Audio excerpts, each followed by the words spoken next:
We were told, and we believed, that part 4 was going to be the final chapter. I mean, final chapter as in no more Jason, no more Fridays, no more nothing. Therefore, it was going to be a movie about the death of Jason. It was one of the oddest script developments I've ever been in. We worked speedily on this, and that's probably the reason that Zito wanted to leave that room with a script that he would bleed for. I thought I would never hear from the Friday the 13th people again after the first one, because 2 went by. They did not offer me part 3. But the idea of offering me the film where I get to kill Jason made me feel like Dr. Frankenstein. I created a monster, and I get to kill him. I thought the most interesting way to deal with a movie about the death of Jason was to bookend it with the dead Jason. We had to go back to the location where Friday 3 was shot and re-stage how it might have been. So the shot that got designed came down from the beam of the helicopter overhead, came down with it on a crane. And the Steadicam operator was actually standing on the crane, steps off the crane and starts to move, and he keeps going and running back and forth. And in the end, the idea is to go through all of this and reveal the dead Jason. I wanted you to be in the presence of the dead Jason so long that in the end, I was hoping that audiences would start cheering him to life. Then they become the authors of his resurrection. And they take the responsibility for that. I don't have to sell it to them. They're, in fact, demanding it. We went through a bunch of guys. We auditioned Jasons and found Ted White, who was a very experienced Hollywood stunt guy. But what I had done prior to coming on to the show, I had gone down and rented number 2, I think it was 2 or 3, and I watched the way they moved, the way Jason moved, and I decided that I didn't want him to be a big, clumsy oaf. So I did change it. I changed it to where I moved faster, and I tried to make the kills a little swifter. I remember being on the set one day, and I said something about how he should twist the head on Bruce Mahler. And I remember him saying, look, you do the makeup effects, and I'll do the stunts, meaning he knows what to do physically and I. So he got up and he walked away. I looked at Kevin Yeager and I went, and I just jumped up and I followed Ted and I stopped him. I said, you know what, when you said that, it offended me because I've done stunts. He says, yeah, I heard that about you. Everybody thought the next thing was going to be a punch, to my head. And from that moment on, we became pals. The casting of Kimberly in this role was, I think, a really good piece of business for us because she really takes Jason on physically. This is not someone who just, screams and faints. This is someone who fights him with a hammer and pounds him into the mask. The scenes where I was actually fighting with Ted White, who played Jason, yeah, they were really pretty violent. He's a stuntman and I'm not. And we really fighting. The casting of this boy was a big deal, and we saw a lot of kids, and nothing seemed right. And they finally brought in this young Corey Feldman, who had experience, he had acted. The scenes with Corey Feldman were great. He was a really sweet boy. I related to him because I was a child actor, and I had a lot of empathy for him. He was a mean little kid.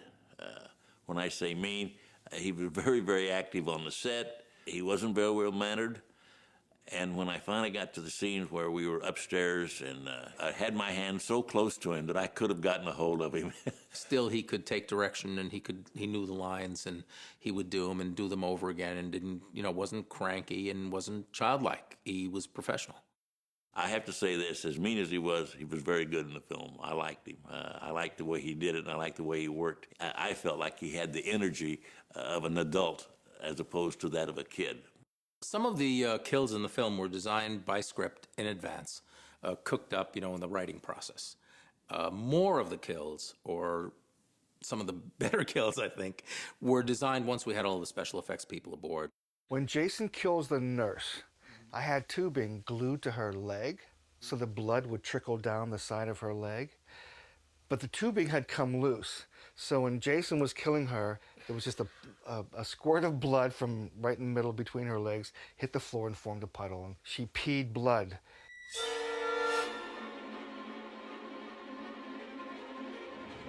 Hey, honey, you got a sister?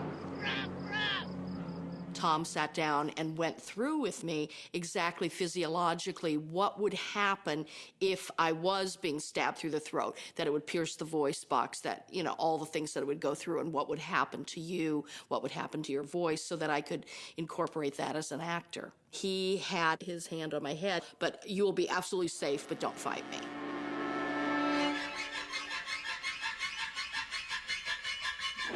I think, though, the kill that meant the most to me was the kill of Rob in the basement. I'm expecting that Tom Savini is going to come up with some way to hack as much of my flesh away as possible. But you don't see that. You don't see any of the Tom Savini stuff that he designed, really. We didn't want the audience to laugh when I died. He wanted to go to a more level of psychological horror than physical. There were some arguments along the way, and one of those arguments was about the death of the mother. We see that she's had an encounter with Jason. We know it hasn't turned out well. We never saw the actual poking or anything that went on. We didn't see any gutting or anything, no tools, implements, blood, but we're pretty sure she got it. And the idea to me of kids watching a mother figure being ripped was extremely exciting. They're used to seeing kids being essentially punished for their loss of innocence. To see mom punished, that's grotesque. The studio thought it would be a cool idea to have a dream sequence because it sort of relates to, part one, the original Friday the 13th. I was originally told that this would be the last of the Jason movies, and I was told specifically to use my best screenwriting grammar to indicate that Jason is really dead. We're not kidding, really most sincerely dead. We spent the entire shoot redesigning how Jason might get killed. There were a lot of ways. There were all kinds of suggestions. You know, I had a death that I thought would work that involved a microwave oven, where Tommy was also a little amateur inventor, and he had a little variable, took a microwave oven apart, put a reflector behind the microwave shooter, and melted a toy soldier on 1, and the thing went up to 10. I thought at the end, when Jason is chasing his sister, Tommy could jam this thing into Jason's head and turn up to 10 and cook Jason's head from within and make it explode.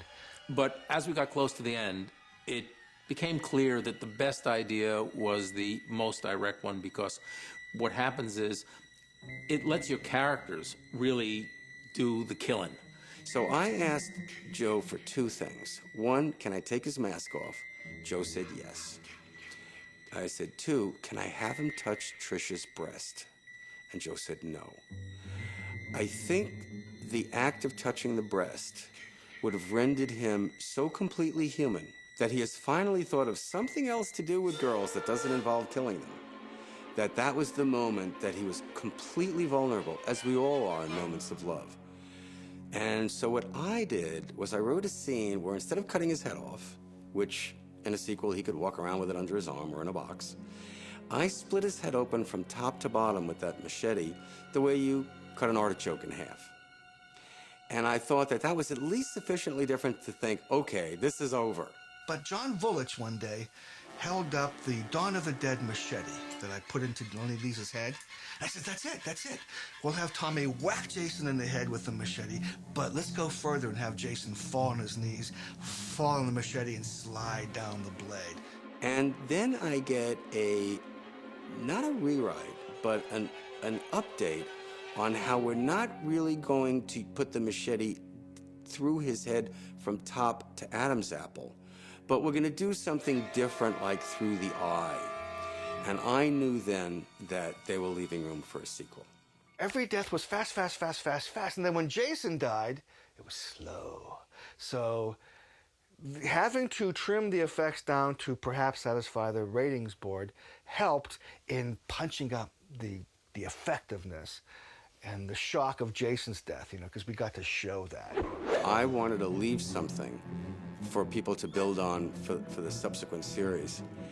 And so I wanted Tommy Jarvis to sort of catch the germ of menace that Jason had.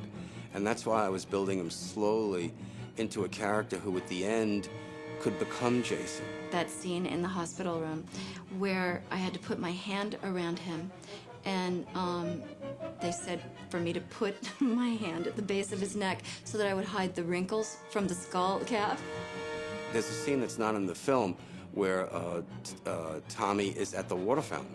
And so when he turns around, water is dripping from his lips in the way that the original little skinny Jason from the first was dripping water. So Tommy was always somebody I thought would live again. As far as I'm concerned, we killed Jason. I mean, we really killed Jason in Final Chapter. I can't believe it's been 25 years since I shot that movie. And I never in a million years would have guessed that it would have had such a huge following like it has. You know, after this, he wandered around cities and moons and stuff like this, whatever he did. I'm glad that he's out there and we could enjoy him some more. But we really did him in as far as I can tell.